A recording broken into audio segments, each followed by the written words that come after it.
नमस्कार, जय हिंद, जय श्री राम। दूसरे भाग में आइए। तो दोस्तों, पहली बात तो एक ये है कि मन चंगा तो कठौती में गंगा। व्रत कोई भी रहे आप, पहले अपनी अंतरात्मा की शुद्धि करें। अपने पड़ोसी को जो खेत खलिहान खोद खोद करके बढ़ा रहे हो, ये हरकत बंद करिए। और जो तुम्हारा पड़ोसी है, थोड़ा गरीब है, उसको सरकारी सुविधाएं कोई नहीं लेने दे रहे, उसको आए दिन अपनी खुराफाती तत्वों से उसको आप परेशान करते हो, पहले ये बंद करिए। रिश्वत लेते हो जो गरीबों से, उसके बाद में काम करते हो, अधिकारी भी बने हो और रिश्वत लेकर के बगैर काम नहीं करते, पहले ये बंद करिए। उसके बाद में आप दुकान के ऊपर हैं, महंगा बेचते हो, सस्ता कपड़ा लाए हो, गरीब जान करके उसको ठग लिया, पहले ये बंद करिए। डॉक्टर हो, वकील हो, आप डॉक्टर हैं, 500 रुपये गरीब से मत लें, उसको अपनी बुद्धि से उसको सुस्त करें। वो इस देश के तीलियां हैं, नटबोल्ट हैं। जब ये चलते हैं तभी आप ड्राइवरी कर पाते हो, आनंद ले पाते हो सवारी का। इसलिए गरीबों की मदद करें, पहले ये करो। पहले वृक्ष जैसे बनो, उसके बाद में आप व्रत रखने के अधिकारी हैं। व्रत रखने में सबसे पहले आप सुबह उठें, अपना ध्यान करें, पूजन पाठ करके फिर चाय नाश्ता करें। चाय में जो रोज़ नमक खाते हो, ये नमक नहीं होना चाहिए। व्रत में नमक वो पड़ता है फलाहारी लाल नमक, लाहौरी नमक, ये व्रत में पड़ता है। नमक मिर्च काली मिर्च तक सीमित है। देसी घी में आप भून सकते हो, रिफाइंड में भी भून सकते हो, कड़वा तेल का प्रयोग व्रत में नहीं होता है।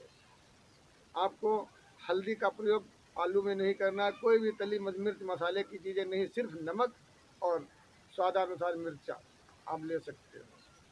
इतना भी नहीं आपको खाना है, चाहे जितना भी खाओ, भरपेट खाओ, कोई बात नहीं। इतना खाओ कि तुम्हारी आत्मा ये न कहे कि हम व्रत नहीं है, कोई चीज़ उठा के तोड़ लो, मुँह खराब हो जाए, भूल जाओ। याद रहे इतना व्रत।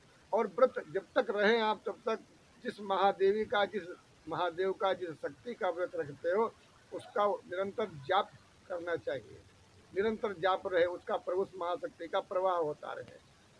उसके बाद में आपको जब तक व्रत रहते हो तब तक बाल नहीं कटवाना है, साबुन का प्रयोग नहीं करना है, दाढ़ी बाल ये ऐसे। हमको 2 महीने सावन में हो गए, अब पता नहीं कब से सन्यास कितने दिनों तक रखेंगे।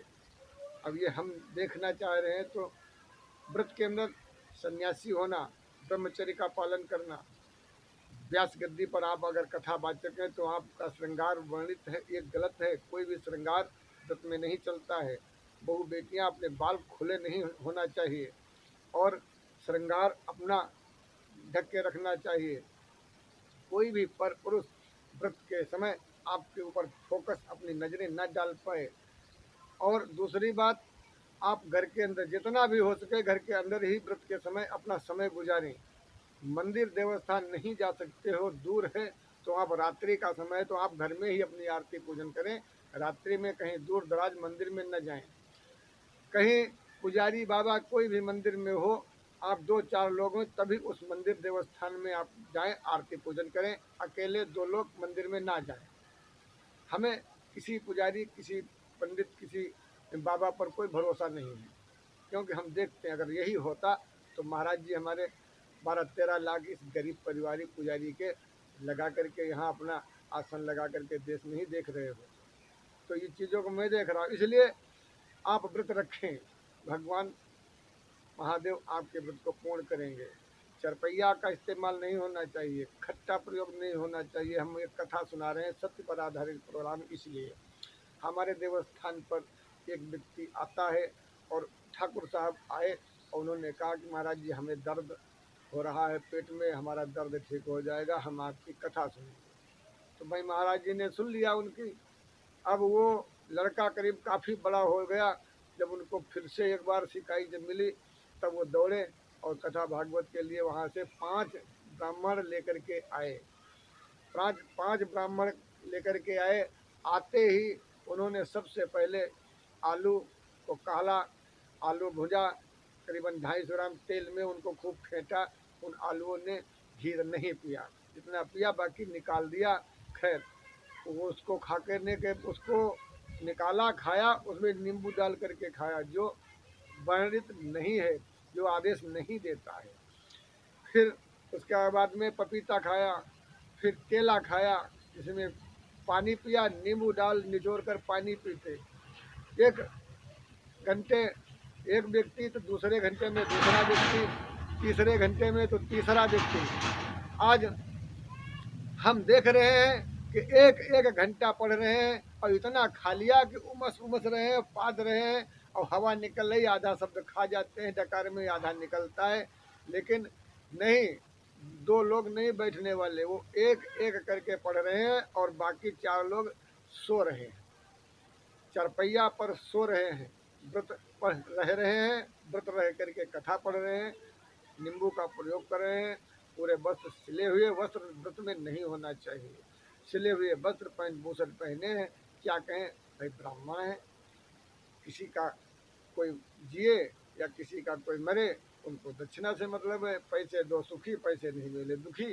सीताराम जाने बात करते हैं, जब सीताराम ही जानना है तो भैया तुम्हारा सहारा क्यों ले लिया हमने, बताओ। इससे बढ़िया पुजारी ठीक है, जिसकी शक्ति ने दर्द को ठीक किया, और आपने उस जो हमने अपनी भक्ति के लिए यहाँ पे कथा भागवत किया, उसको भी मूत्र में मिला दिया।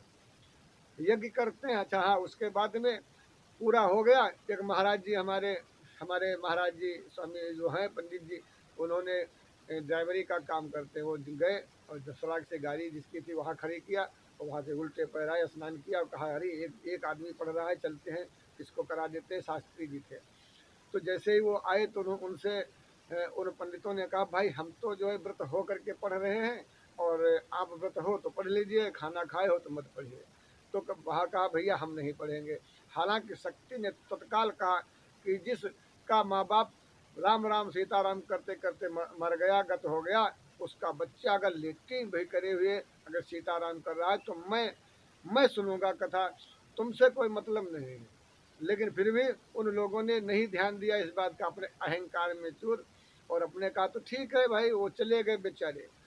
फिर महाराज जी ने अपनी नारद लीला का खेल दिखाया। सुबह कुछ लोगों ने कहा बहुत बढ़िया कथा हुई, तो महाराज जी ने पोल खोल दिया, कहा आस्था नहीं होता, इनको पटक पटक कर यहीं पर मारते हम, बता देते कि कथा भागवत होती क्या है, धर्म के साथ खिलवाड़ करने का नतीजा क्या होता है। हवन भी रात भर तख्त पर सोते रहे और ऐसे ही जाकर के कथा पढ़ते रहे, ना स्नान ना ध्यान, और ये और वहीं पर पाद रहे हैं और एक एक कथा पढ़ रहे हैं, आधा छोड़ रहे हैं। मैं एक एक शब्द पर देख रहा हूँ, मैं देख रहा हूँ, एक एक शब्द पढ़ रहा हूँ, मैं खुद देख रहा हूँ, चेक कर रहा हूँ। पूरे पूरे पन्ने गायब कर रहे हैं। तो जहाँ 2 घंटे बाद होना चाहिए वहाँ 2 घंटे पहले ही कथा समाप्त करके सीताराम यज्ञ करते हैं। ना तो हमारे महाराज जी को 1 रुपये का ना तो एक फल दिया, ना सम्मान किया, और आते उनको वस्त्र दिया, 1100 रुपये दिए, और उनको जो है खूब खाना भी खिलाया बढ़िया बढ़िया, और वस्त्र दिए, पात्र दिए, और उसके बाद में 1100 रुपये दिए। और हमारे महाराज जी को भैया ना तो एक बेलपत्र दिया, ना तो एक फूल दिया, ना जिसके जिसके कारण, अब ये समझ लीजिए आप, जिस महाशक्ति के द्वारा इनका सबका हुआ, इतना खर्चा इनको मिला, लेकिन उस महाशक्ति को ना तो एक बतासा दे पाए, ना 1 रुपया चढ़ा पाए, ना उस महाशक्ति के पुजारी को 2 रुपये का सम्मान दे पाए। सब लुट कमंडल बांधा, हमारी पैंट शर्ट वो भी लेकर के चले गए। अब नई शर्ट कभी एक बार खरीदा था, किसी ने दिया, कहा महाराज जी को ले लो। हमने कहा अभी उम्र हमारी नहीं है, ये बाबा वाली, इसलिए हम अभी पैंट शर्ट पहनते हैं। तो उन्होंने कहा महाराज जो इच्छा हो ले लो। तो हमने कहा ठीक है, हम पैंट शर्ट ले लेंगे। तो हमने पैंट शर्ट ले लिया, वो भी चुरा कर चले गए। अब बताइए, ये ऐसे कथा भागवत और करने वाले लोग जो धर्म का प्रचार करते हैं, ये गलत तरीके से प्रचार कर रहे हैं। तो मैं यही कहना चाहूँगा कि वाकई में आपको शक्ति का सहारा चाहिए तो आप हमारे सारे वीडियो देखते रहिए, और मैं आपको वो सदमार्ग दूंगा जिससे वो प्रभु आराम से आपके दरवाजे पर अगर ना खटखटाए तो अपने बाप की औलाद नहीं है, क्योंकि प्रेम प्यारा वो है। वो जे जाने ते जानन हारा है। वो बड़ा दयालु है, करुणा निधान, करुणामय, करुणा का सागर। दीन बंधु दीनानाथ दीनों के दयाल, वो आदि अंत कण कण में विद्यमान सर्वशक्तिमान घटकरवासी अविनाशी हो, हर जगह पर है, कहीं नहीं। तो दोस्तों आज हम देखते हैं भगवान के पीछे तो लोग भाग रहे हैं, लेकिन वो कर्म नहीं छोड़ रहे हैं जिससे भगवान उन कर्मों को दे करके भाग रहे हैं।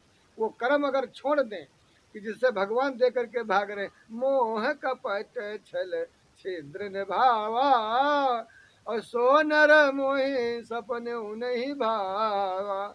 आज का वो मोह कपट छल छिद्र खाना चल रहा है, अब भगवान आवे चाहे बाहर में जाए, खर्चा चलना चाहिए, वही होता है।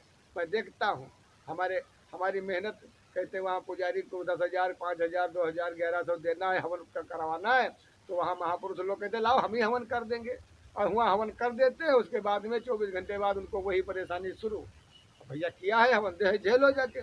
अब फोन करते हैं महाराज जी वो हवन तो किया था, वो फायदा नहीं हुआ, दर्द हो फिर से शुरू हो गया वो वही तमाशा। तो हमने कहा हम क्या करें भाई, जिन्होंने वो हवन किया वो खुद देखे ना। मेहनत अगर किसी की खाओगे तो अगर मजदूरी समय पर करना पड़ा क्या कर पाओगे? तो नहीं कर पाते। मेहनत हम लोग संत समाज के करते हैं, लेकिन हम लोगों को कोई सम्मान नहीं है। तो ये चीजें छोड़ दो, उसके बाद में व्रत रहो तो भगवान कृपा करेगा। तो आज का बस प्रसंग यहीं तक।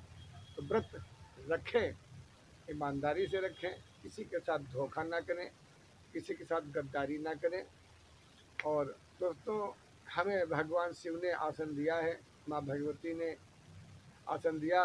मैं 10 वर्षों से समाज की सेवा करता हूँ। जहाँ सैकड़ों लोग मारे गए थे, अयोध्या खून से लथपथ हो गई थी, वहाँ पर हमने अपनी शक्ति और भक्ति से अयोध्या को मुक्त करा दिया। और ध्यान देना, कितने ही साधु आए, कितने ही चले गए, कितनी ही बार भाजपा आई, कितनी बार चली गए, लेकिन धर्म का कार्य नहीं हुआ। ये दुर्वासा ऋषि का धर्म का झंडा जिस दिन हमको दिया गया था, उसी दिन भगवान शिव ने घोषणा कर दिया था। आज मंदिर भी बन रहा है और अभी बहुत सा काम करना बाकी है धर्म का, लेकिन हमारे लोग हमारा साथ नहीं दे रहे। इसलिए हम सभी ऑडियंस से चाहते हैं आप सभी लोग इतना शेयर करो हमारे वीडियो, पूरे देश के अंदर ये बाबा रतनदास और दुर्वासा ऋषि फेमस हो जाए। मैं दावा करता हूँ जैसे हम लोग आराम से खाते हैं, घंटा हिलाते हैं, ऐसे सबको, सभी नौजवानों को आराम से जाप जाइए, अपना जो है दंड मगर कसरत करिए, बढ़िया बढ़िया खाइए। सबको महीने में सबको पैकेज हम भेजेंगे, लेकिन जिस दिन हमारी जो है पूर्ण रूप से बहुमत हो जाएगी, अर्थात अभी संतों के एक योगी बैठा है, तब देखो इतना हमारी जो है हमारे समाज के लोग सुखी हैं। और कहीं पूरे साम्राज्य के संत हो जाएंगे तो सोचो क्या होगा देश के अंदर। जय हिंद, जय श्री राम। सभी खुशहाल होंगे। धर्म की जय हो, धर्म का नाश हो, प्राणियों में सद्भावना, विश्व का कल्याण हो। हम लोग विश्व का कल्याण करते हैं, अपना भला नहीं करता। अरे अपना भला तो पूंछ हिलाने वाली कुतिया भी कर लेती है, तो दूसरे का कोई भला करे वो महान होता है। हमारे पृथ्वीराज चौहान जैसे ऐसे ऐसे सूरवीर योद्धा, राजा महाराजा, जो बता रहा हूँ 70 100 200 घाव लगने के बाद भी दुश्मन से लड़ते रहे। ये है हमारे देश के बलिदानी और शेर। ऐसे महा देश के योद्धाओं को कोटि कोटि प्रणाम। और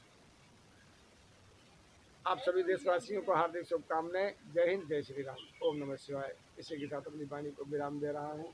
जय माता दी, ओम नमः शिवाय। हवन करें तो गणेश भगवान, उसके बाद लक्ष्मी नारायण भगवान, उसके बाद में जिस आराध्य का हो रहा है उसका, उसके बाद भोले बाबा का, और फिर हम आपका सहयोग कर देंगे। अगर आपने हमारा फ़ोन लगाया हम पूरी सहायता कर देंगे। यहीं से आपको किसी भी क्षेत्र दिशा में आप हवन करते हैं, हम आपको स्वयं सीधे हवन कुंड में स्वाहा करने के लिए हमको आमंत्रित वहीं आपके घर में हम करवा देंगे, चिंता मत करो। तो ये आदिशक्ति सीधे, या फिर आप हमारे इस खाते पर पैसे डाल दें तो हम आपका यहाँ हवन कर देंगे। और साथ में आईडी जरूर होना चाहिए। जैसे भी आप चाहें वैसा करें, हम तो बैठे हैं। और हम तो दर्शन देने आए भोला, दरबार में हम तो दर्शन करने आए भोला। दरबार में हम तो दर्शन करने आए भोला। दरबार में हो मैया दरबार में जगदम्बा, दरबार में हम तो दर्शन करने आए जगदम्बा। दरबार में हम तो। जय माता दी, जय सीताराम। ओम नमः शिवाय।